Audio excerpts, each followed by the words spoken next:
First Take.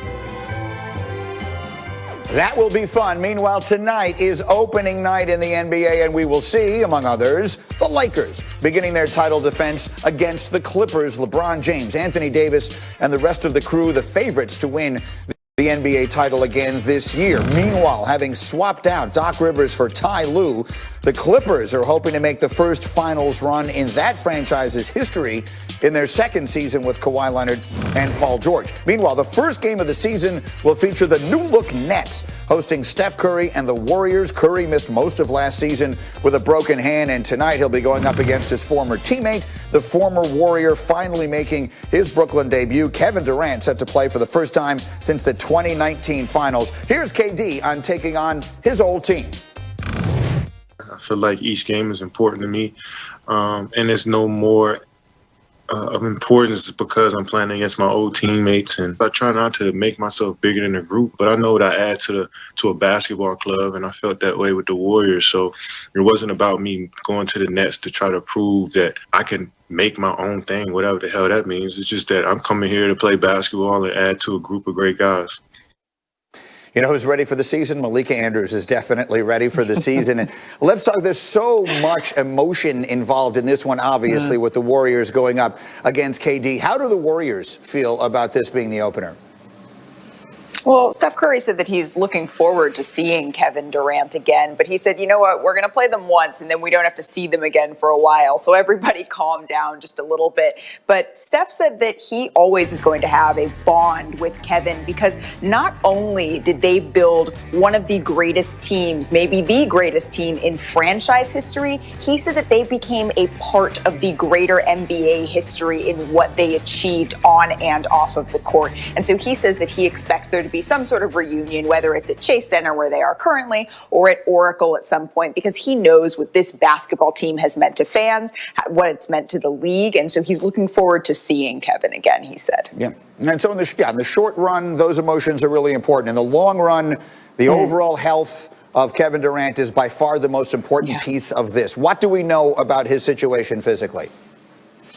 Well, Kevin says he's feeling good. He said that he's not quite in mid-season form yet, but it isn't mid-season, Greeny, so maybe he doesn't quite have to be. He said that before preseason games, he was getting some nerves, but now he said those jitters have calmed down as he's heading into the regular season and has those 2 preseason games under his belt.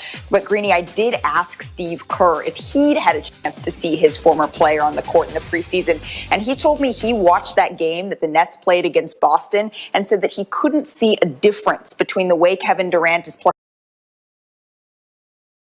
playing now and the way he was playing pre-Achilles injury. And he told me that that should be scary for the rest of the league. The NBA season tips off tonight. Here's doubleheader on the NBA's opening night. Warriors in Brooklyn to play the Nets and face their old teammate Kevin Durant as he returns from the Achilles injury. In L.A. tonight, the denizens of Staples Center square off. Clippers get to watch the Lakers get their rings. Adam Silver on First Take yesterday discussing the league's approach to playing a full season in a pandemic.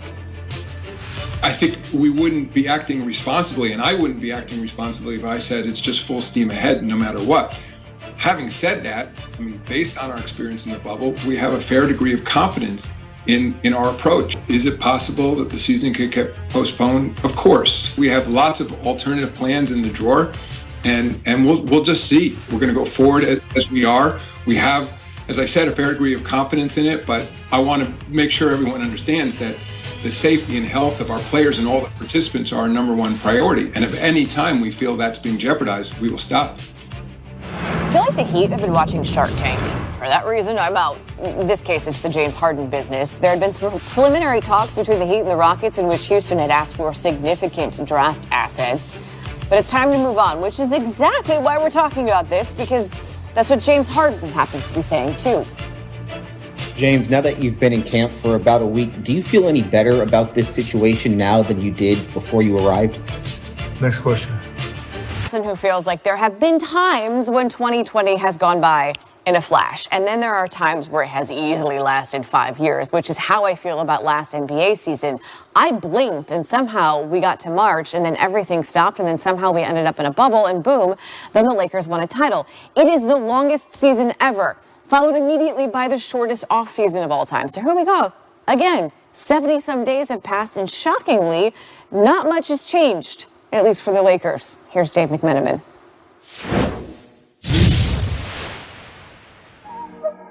Cork the champagne. Cease the confetti. Stop the celebration. The longest season in NBA history was followed by the shortest offseason the sport has ever seen. Time for the Lakers to get back to work. Here comes LBJ! Oh, he's smoking hot! Their repeat dream will be determined by LeBron James and Anthony Davis primarily. James lobs it up, and Davis throws it down. LeBron's embarking on his 18th season and is about to turn 36. Not like age has ever stopped him before. Oh, LeBron! Say it with your chest! And AD signed a new deal to continue manning the middle. He's met at the rim by Davis. Several of their supporting pieces have been swapped out. Dennis Schroeder arrived in a trade for Danny Green, making up for Rajon Rondo's departure. Sixth Man of the Year, Montrezl Harrell, sauntered down the hall at Staples Center, more than filling the void created by Dwight Howard signing with Philadelphia. JaVale McGee was traded to make room for Marc Gasol, and Wesley Matthews left the MVP to come west. Got that? Well, get this.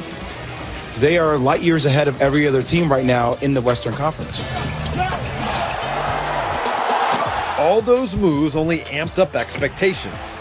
It's championship or bust. Banner number 18 for the Lakers to pass the Celtics. Ring number 5 for LeBron to draw even with Kobe, Magic, and Duncan. The challenge is about to begin.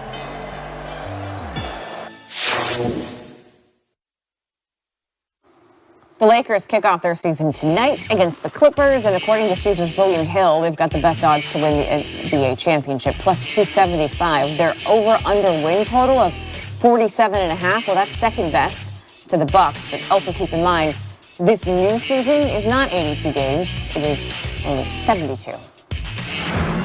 Steph and the Warriors back to tip off the NBA season tonight against an old friend, Kevin Durant, in the Nets. Golden State first-round pick James Wiseman will make his NBA debut. The second overall pick reflects on his journey from the Pee Wee Warriors to the Golden State Warriors in his first installment of the season diary for the undefeated. And my mom, my sister watched me while I answered the questions at a press conference, and just like thinking about all the times that all the struggles that we've been through, and just like it's like finally getting to that pinnacle of my success is really just great.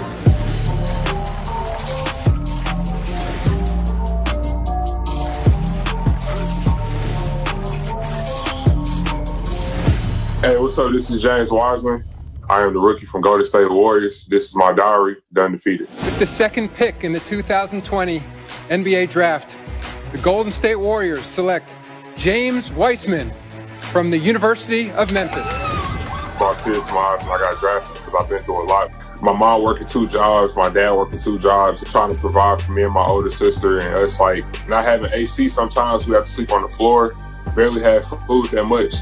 And just like struggles like that, it made me stronger. So I'm just happy to be here. When I was at Steph Curry camp 2 years ago, man, I wasn't even thinking about, I was thinking about going to the NBA for sure, but I didn't know I was going to be his teammate. When I was younger and I played a little league basketball, I actually had a Warriors jersey on. So yeah, it's crazy how all of us just connected back together.